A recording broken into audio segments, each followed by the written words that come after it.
नमस्कार पत्रकार मित्रांनो, इथं खरं तर आम्ही आंबेगावचे आमचे ग्रामस्थ आमरण उपोषणासाठी बसलेले आहेत. आमचं उपोषण आहे 8वीचा वर्ग चालू व्हावा. शासकीय आश्रमशाळा आंबे 7वी पर्यंत त्या ठिकाणी वर्ग आहे आणि 2013 पासून आम्ही प्रयत्न करतोय. आज अक्षरशः आमच्यावरती खरं तर हा टेंबा घेऊन या ठिकाणी उपोषण करावं लागतंय. दुर्दैव आहे आमच्या आदिवासी विभागाची. कोटींना खर्च होतो परंतु आज टेंबा करून आम्हाला या ठिकाणी अंधारामध्ये बसावं लागतंय. संपूर्ण बाजूबाजूनी झाडे आहे. आमच्या महिला भगिनी इथं मिरकुट डास त्यांना चावत सुटलेत, खात सुटलेत आणि संपूर्ण 80 वर्षाचे वयस्कर बाबा या ठिकाणी आमच्या उपोषणासाठी भेटलेत. पत्रकार मित्रांनो, तुम्ही खरं तर आमची दखल घेतली. आमचे खरं तर कार्यकर्ते खरं तर डामचे साहेब यांनी हे नियोजन केलं आणि म्हणून आम्ही आता या ठिकाणी शासनाला इशारा करतोय का यांनी जर आम्हाला न्याय नाही दिला, आमचा 8वीचा वर्ग चालू नाही केला तर निश्चितपणे आम्ही हे आंदोलन तीव्र करू.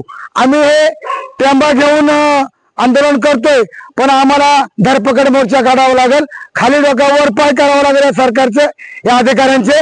अशी वेळ आमच्यावर येऊ नये म्हणून आमच्या हातामध्ये जो हा काठीला बांधलेला टेंबा आहे, खरं तर आम्ही रॉकेलचा डिझेलचा टेंबा करून आम्ही या ठिकाणी आहोत. या आमच्या महिला भगिनी अत्यंत या ठिकाणी आमरण उपोषण करण्यासाठी बसले आहेत. म्हणून आमची मागणी एकच आहे, 8वीचा वर्ग 8वीचा वर्ग 8वीचा वर्ग 8वीचा वर्ग 8वीचा वर्ग. तर अशी मागणी आमची आहे. या आमच्या भावना तीव्र आहेत आणि म्हणून या अशी आम्हाला आदिवासी बांधवांना अशा हाणार टेंबे करून या ठिकाणी आम्हाला जाळपोळ करावं लागेल, आम्हाला तीव्र आंदोलन करावं लागेल आणि म्हणून याच टेंब्याने आम्हाला जाळपोळ करावं लागेल. आम्हाला न्यायासाठी, हक्कासाठी या ठिकाणी पत्रकार मित्रांनो आम्ही काय मागतोय, आम्ही काय स्वार्थ मागत नाही. आमच्या मुलांच्या शिक्षणासाठी फक्त आम्ही 8वीचा वर्ग मागतोय आणि 6 गावासाठी आम्ही कर्तव्य बांधतोय आणि म्हणून या ठिकाणी वयोवृद्ध आमची माणसं असतील, आमच्या आया बहिणी असतील, आज आम्हाला घोडेगाव कार्यालयाच्या समोर या ठिकाणी टेंबा करून उपोषण करावं लागतंय. याची दखल या शासनाने घ्यावा, या अधिकाऱ्याने घ्यावा. शासनाने जर दखल नाही घेतली तर याचे परिणाम शासनाला भोगावे लागतील. अशा प्रकारचा कडक इशारा मी संपूर्ण आदिवासी बांधवांच्या वतीनं या ठिकाणी करतोय. मी अधिकचं काय न बोलताना पत्रकार मित्रांनो, अरे सरकारचं करायचं काय, अरे सरकारचं करायचं काय, हे सरकारचं करायचं काय, अशा प्रकारच्या तीव्र भावना आमच्या आहेत.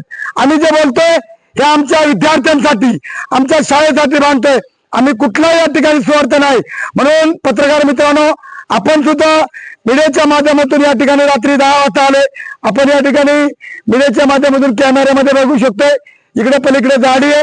या ठिकाणी वाघाची भीती आहे. जुन्नर आंबेगाव खेडमध्ये वाघ कधी ना कधी झोपत माणसावर हल्ला करू शकतो आणि म्हणून एका बाजूला वाघ आहे, दुसऱ्या बाजूला मच्छर आहे, तिसरा एकदम या ठिकाणी भयानक परिस्थिती आहे.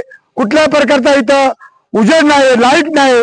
अशा परिस्थितीमध्ये आमच्या गोरगरीब जनता या ठिकाणी खरं तर टेंब करून बसले. या ठिकाणी मी अधिक काय बोलता परत एकदा मी या ठिकाणी या आमच्या 2 दिवसामध्ये न्याय नाही भेटला तर आमच्या आंदोलन हे तीव्र होईल.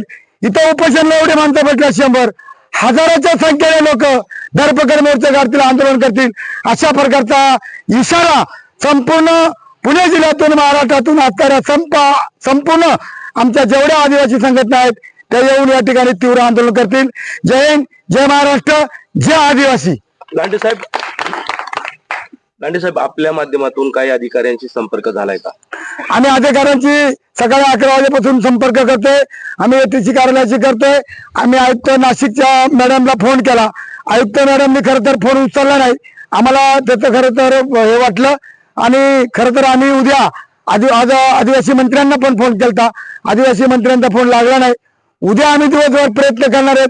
परंतु आमचं ठाम मत आहे की आम्ही 8वीचा वर्ग सुरू झाल्याशिवाय आम्ही उठणार नाही.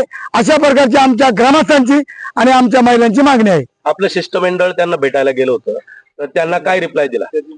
शिष्टमंडळ आम्ही भेटायला गेलो होतो 2 वेळा. खरं तर प्रकल्प अधिकारी नवीन आहेत, त्यांना 4-5 दिवस झाले इथं रुजू होऊन, त्यामुळे त्यांना फारशी काय या प्रकरणाची माहिती नाही. तरी प्रकल्प अधिकारी 2 वेळा या ठिकाणी आम्हाला विनंती करण्यासाठी आले होते आणि प्रकल्प अधिकारी आम्हाला म्हटलं तुम्ही उपोषण सोडा, परंतु आम्ही त्यांना आमची भूमिका सर्व कर्मचाऱ्यांनी ठाम सांगितली की आम्हाला 8वीचा वर्ग निघण्याचा 2 ओळीचं पत्र असल्याशिवाय आम्ही उठणार नाही, अशी आमची भूमिका ठाम आहे.